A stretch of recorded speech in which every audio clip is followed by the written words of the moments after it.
I hope that you are doing well. Welcome to Michelle's Inspiration Hour. I hope that each episode, oh my goodness, I can tell it's very hot in Texas, and hopefully I can keep my voice during this podcast. Let me start that over. So I hope that each episode brings you hope, joy, and most of all, inspiration. So let me introduce our next guest. Dr. Lynn Carey earned a doctorate in chiropractic and bachelor's degree in nutrition from Life University. She owned a practice in Delaware for 18 years and has traveled to Brazil and India. Dr. Carey loves empowering others to create their desired life of health, wealth, and perfect self expression. Today, she stays very busy pursuing her entrepreneurial dreams and homeschooling for her teenage son. She is the author of the book, My Journey to Grace. So now let's hear all about her inspirational life journey and bring her on. Hello, Dr. Carey. How are you? I'm great, Michelle. Thanks for having me on your show. Oh, absolutely. Absolutely. Again, hopefully my voice will stay. I think with all the dry weather, it just makes, everybody's throat congestion and so forth nasally. We'll get through it. We're going to have a great time. I, first of all, want to bring up your book. Okay.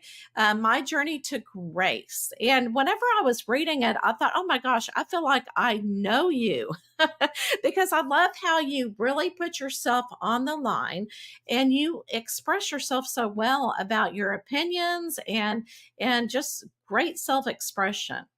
So what made you think I need to write a book about my journey? What inspired you to start this book? I've been gathering information and tools probably for the last 25 to 30 years on how to create my life. And I really wasn't planning on doing a book because I didn't feel like it was done until 3 years ago when we had the lockdowns. And I was really just horrified to see what was happening. I knew that how it was being handled wasn't right. And I was losing my freedom about how I would take care of my body. And I just thought, maybe this is the time to share my story because people are living in so much fear that I knew we need stories of self-healing, how people heal themselves, empowerment, because I know that's how I learn. I love to hear that somebody else did it because it gives us encouragement and empowerment that we could do it too. So I thought maybe it's time to share my story now about how I learned to heal myself. Absolutely. And whenever I was reading your book, I was going, oh my goodness, bless her heart. Because when you had the surgeries, whenever you had, you were diagnosed with the scoliosis, that it really still continued to bring you pain. And you thought, you know what, I'm going to have the surgeries, I'm going to heal from that. But it was not so. So tell us about your journey, what you decided, your opinion on that, and what you decided to do from there on, and what really saved you. So, I didn't even have symptoms before I was diagnosed with scoliosis. Like I found it myself. I mean, I was always checked. My spine was always checked in school. They made you wear the bathing suit I went to a Catholic school, so under the uniform, and we have our Right. spines checked. And I always went to my wellness checkup with the pediatrician, and nobody ever caught it. But I caught it all of a sudden. I think I was just going into high school. I was 14, and your body's going through so many changes. And I was looking in the mirror, and I was like, I don't have a waistline on one side, and I feel this big bump on my back. So I ran to my mom and said, do you feel this? And, that's all I had to say. My poor mother freaked out. So we run to the doctor, and my pediatrician just said, let me send you to an orthopedic doctor. We were right by a hospital that was very well, like very prestigious for these like different cases for kids. Mm-hmm. So we went there, and they labeled me as severe scoliosis. So I didn't even go from like mild. It was just a severe case of scoliosis. And they wanted to brace me for, I was only 14. They thought you're not going to be done growing until like another 5 years. You're going to have to wear this brace. And they wanted me to wear it 23 out of 24 hours a day. And this brace went from my armpits to my hips, and it was wrapped around my body. and it was hard, like a brick wall. And I thought, this is terrible. And then I found Mhm. another orthopedic guy that you could wear it 12 hours out of 24. And then eventually he just said to me, you're a good candidate for the surgery. And I thought, well, I don't want to wear this brace forever. Yeah. Let me do the surgery. Had no idea what I was getting into, and afterwards they said the surgery was a success. I mean, I had it like the end of August. I was back in school in September.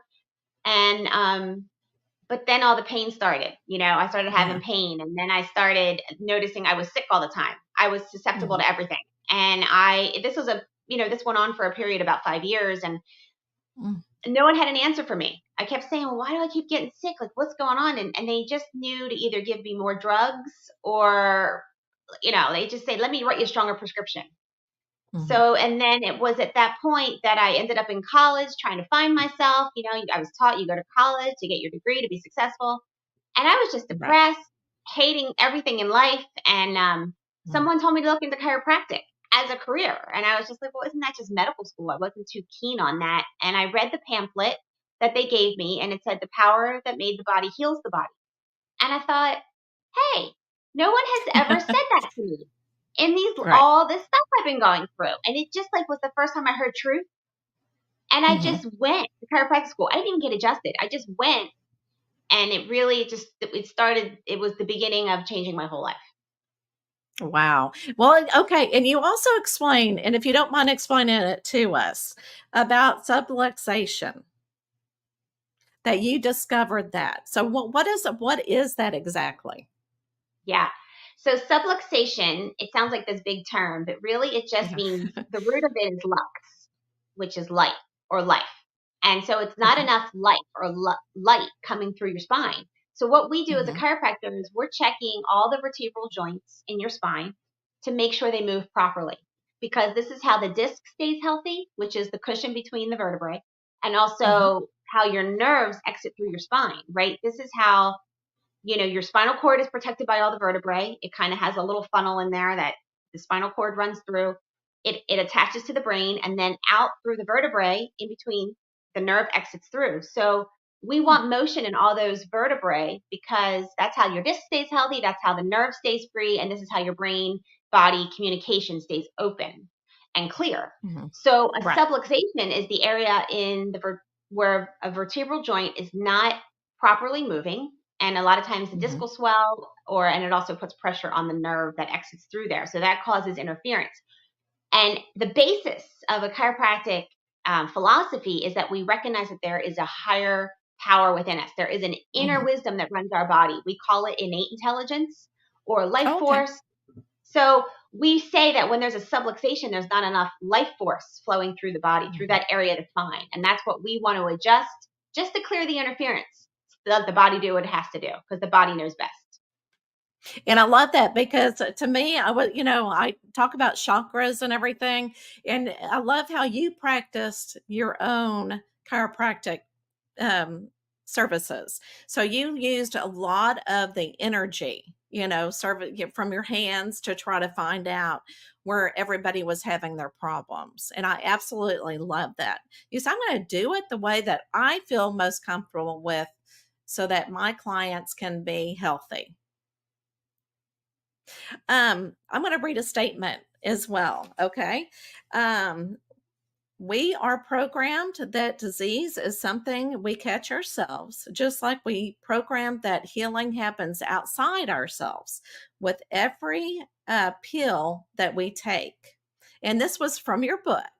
So, and I found that very interesting because a lot of, that's a belief system that we feel like anytime we're feeling ill, that we go to the doctor.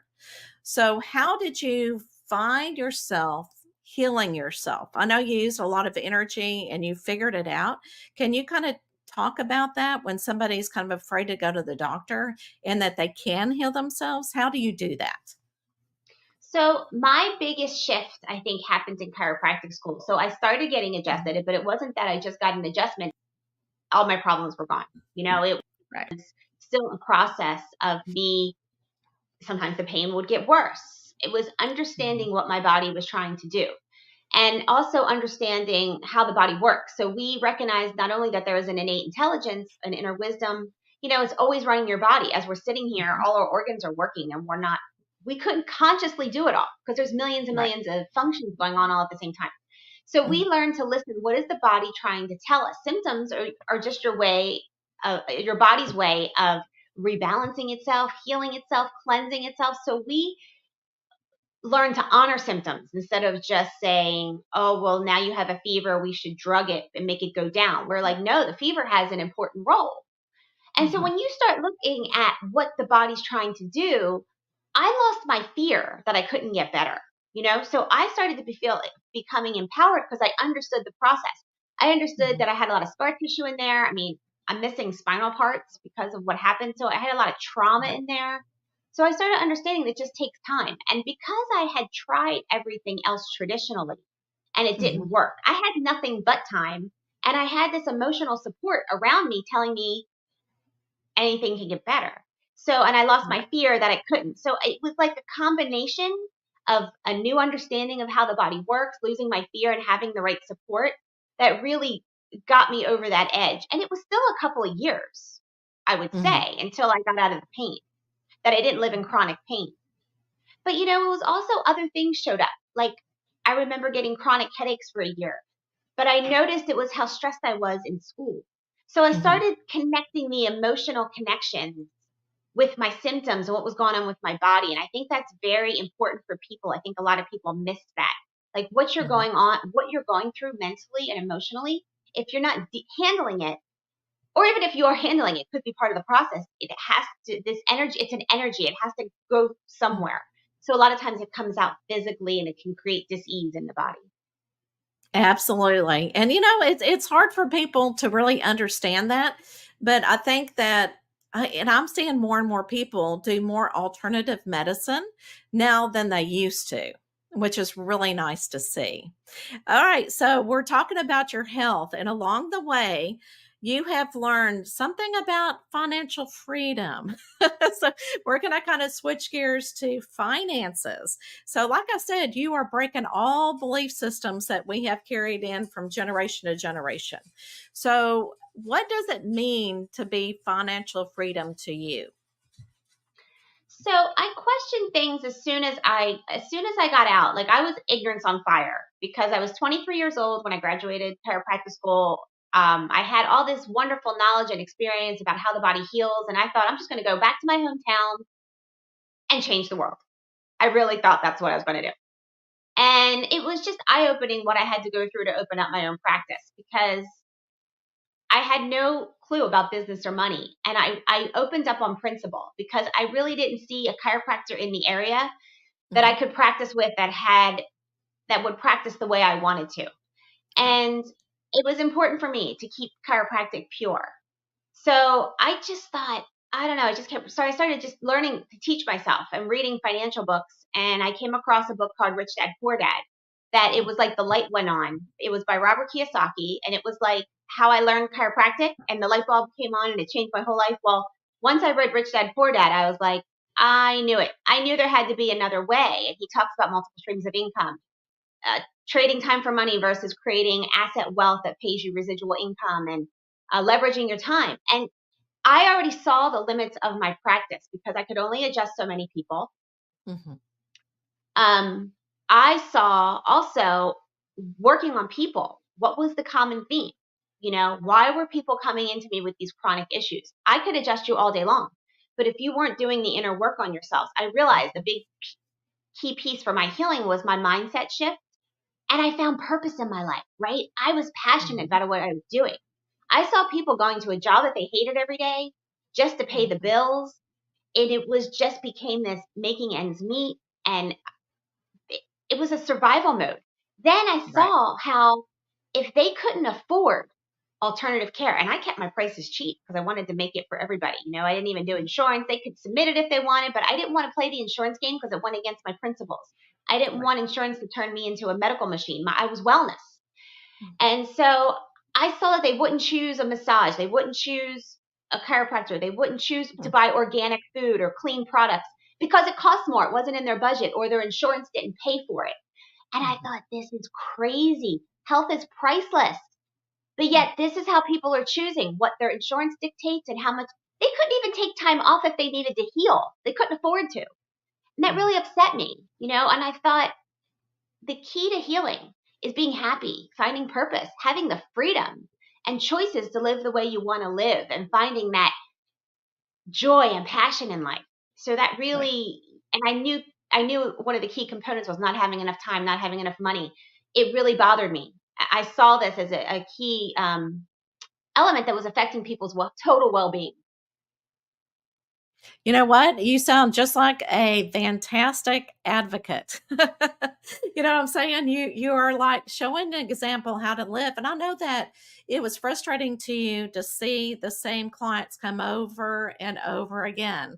Like you said, because they weren't really working on their, spirituality or their mental capacity, and it's like they were doing the cycle around and around.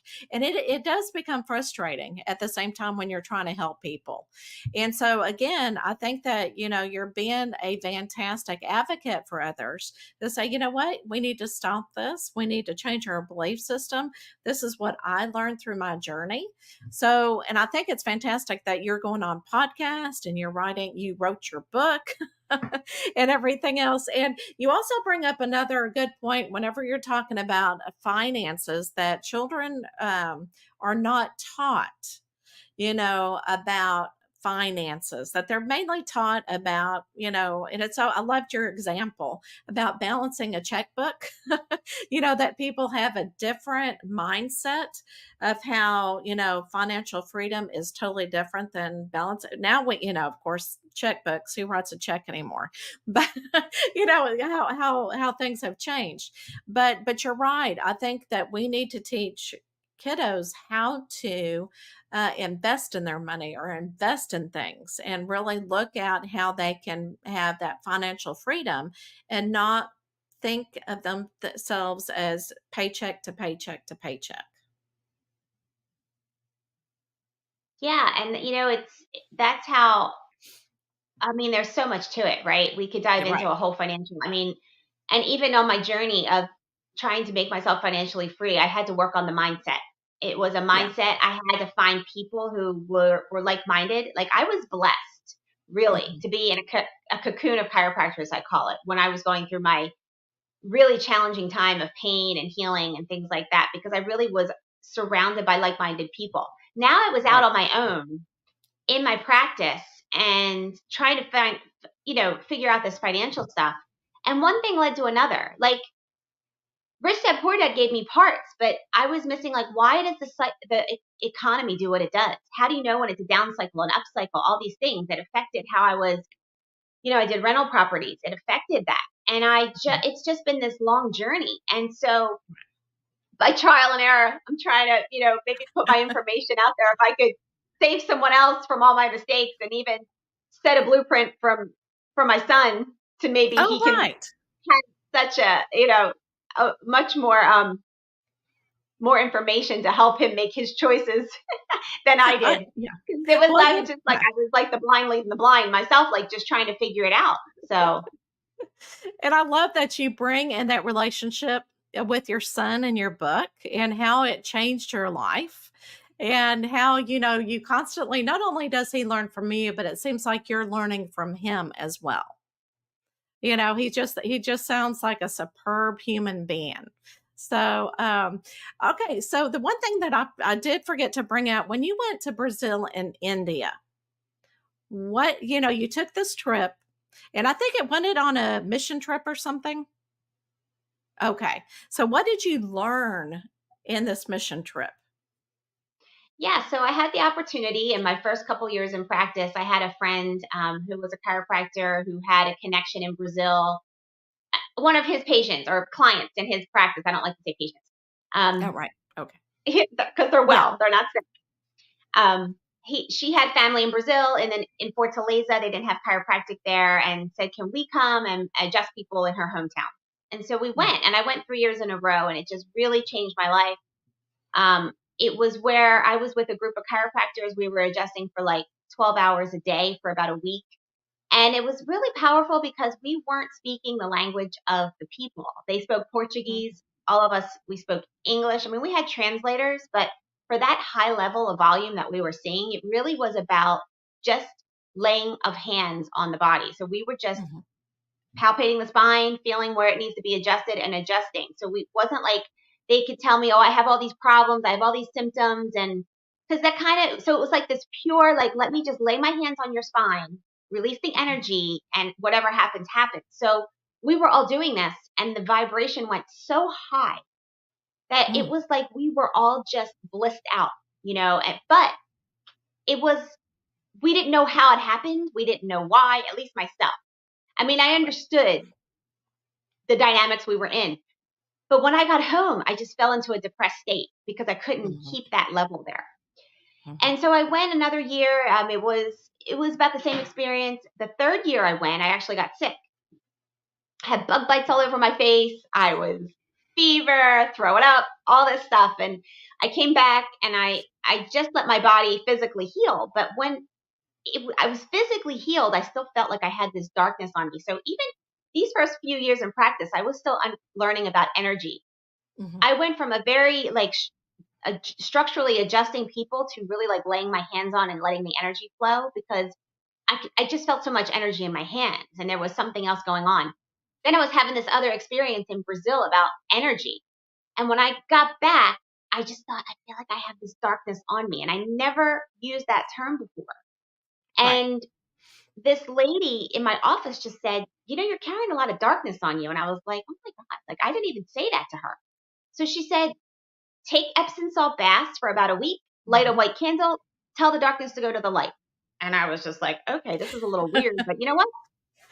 It's easy enough. And I was open because she already kind of read my mind and I didn't tell her. Mhm. And you know what? It lifted and I went into the bliss state. And that's what I called my journey to grace because I realized we have God inside of us. It's it goes beyond our comprehension. It's like, when we look to fall in love, we look to have the alcohol drink, we look for the drug because we Mhm. want to feel that bliss state. And I went into that bliss state just without any outside help. Like it was just like Right. I fell in love, but there was no other person. And I stayed there for like 18 months and I realized Wow. this is our natural grace state. This is what we're all searching for. And we Right. can learn to create our lives from this place once we tap into it. And that's why I wanted to really reorient people. Like what you're looking for is inside of you. Then Mhm. you can create your desired life from that. Because then I realized I had to get my outside world to line up with what this place was within myself. So that's Mhm. really what the doing these mission trips and even India kind of showed me another side. It was such a harsh environment because I was in Calcutta, one of the poorest areas. Like Brazil almost made me hate like the material world of America. We were so materialistic. But when I saw the lack of material and the pollution there and all that, I thought, we Mhm. can take the positives of both sides. We can enjoy our life. We can enjoy the material. We can still have soul and spirit and we can take the best of all worlds and create what we want in our lives. And that's what Right. the beauty of those trips did for me. Oh my gosh, that is why who needs an X-ray? You I know, and know. it and it almost sounds like you were describing, people that go into Reiki, with the energy work and everything. But you also have the knowledge of because I think learning, the spine and everything, about parts that you do in chiropractic school, that you're able to use that energy and the knowledge together and really trust what you get intuitively. So I mean, I found that very fascinating. So you need to write a second book about energy work. Yes, I know. And I'm thinking all the after I wrote that book in 2020, I'm like, boy, my life sure veered off in another direction. I'm like, I guess this will be part two once I figure Oh, this out. absolutely, absolutely. And again, you're breaking beliefs and learning yourself. And yeah, and I think it's fantastic that, you've learned how to work with that energy and the salt baths. Whenever I do a psychic fair or a holistic fair and I'm around all the energy all day, um, I do have to come home and take a salt bath because you have all this energy that's not yours too at the same time. And it's like I set the intention, let all of the other energy all the everybody else's energy but my own go away. I And you're still do right. that. Yeah, I still do that. It's much easier because I had to learn too. Not only I was just adjusting people, I was taking on their stuff, and I never heard that right, concept before. But that was my experience. But right. once you're aware, it's much you and you get into a practice of surrounding yourself in the white light or doing the Epsom salt baths or lighting smudge. It just is a practice to help you stay in your centered with God and in your source, and that's Absolutely. Hmm. it just becomes a natural practice. But I still do that all the time. Even when I drive, I surround myself, my car in the white light. So And and it's not woo woo. A lot of people that are still in that kind of, belief system, it's not woo woo. I mean, energy is energy. Of course, that's what we're made of, right? absolutely. So, is there anything else that we did not talk about that you want to make sure that we did? I don't think so. I mean, I guess the main thing I like to leave people with is Mhm. you want to stay well, you follow your happiness. You're here to be happy. Your dreams are not something to put on the back shelf because you think it's too good to be true, or you're not worthy, or you're in survival mode. Your dreams are there. That's God talking to you. That's your source talking to you. And it's going to lead you on the most magical journey. Even the ups and downs, like the ups and downs of life, the ebbs and flows are there for a reason. So that's why I'm so passionate about telling people create your desired life. What do you really want in life? And you don't have to go full out. You can take baby steps every day to just do something to put you on that path to follow your bliss, to follow your joy, because that's how your life force flows through you at 100% and your immune system is at 100%. It's connected to your happiness. Absolutely. Amen to that. I love it. I love it. I love it. Okay. Are you ready for the last question? Yes, let's All go. right. Let's do it. Let's bring it on. Okay. I'm going to go ahead and spin it. It comes with sound effects too.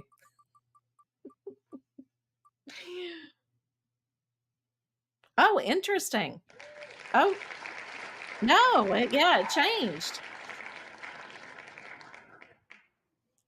All right. So, what is your favorite season and why? Mhm. Spring. And Oh, it's interesting because that was easy for me. I was born in spring too. And oh, really? when I was in school, I hated school so bad that spring was like, oh, we're almost out on summer break. But you know what? I love the weather in spring. Everything's in bloom. It's like that new beginning. Mhm. For me, it's about new Mhm. beginnings, and I think every day can be a new beginning. So that's what spring represents to me. Oh, I love it. And it's true because the flowers come out and everything else. And I agree with you totally. That's great. Okay. So, everybody, where can everybody reach you if they're going, you know what? I want to talk to Dr. Carey, get some more information. Where can they reach you? So I have a website, creatingmydesiredlife.com, and you can go on there and email me a question. You can get on my mailing list, and you can find my book there too. And you have a YouTube channel. I Yep, came I have a across it. YouTube channel. Yes. It's just Dr. Lynn Carey. I just put little blurbs on there, just me sharing my little insights and stories. Yep. That's what I loved, and they're not real long. They're kind of a short, you know what I'm saying? It's like a short snippet, and I thought, "Oh, I like Yep, that," because yeah, it doesn't take much time to hear your that's right. expertise, that kind of thing. All right, everybody. Well, thank you so much for listening, and I hope that you were inspired. And remember, find your happiness. And after you find your happiness, things in your life and in your journey will actually fall into place. You don't have to be anxious about it. It will just, it's wonderful how things just, you see where you need to be and spirit just kind of gets you there and you're going, I don't have to worry about this after all. So I will see you next week and have a fabulous week.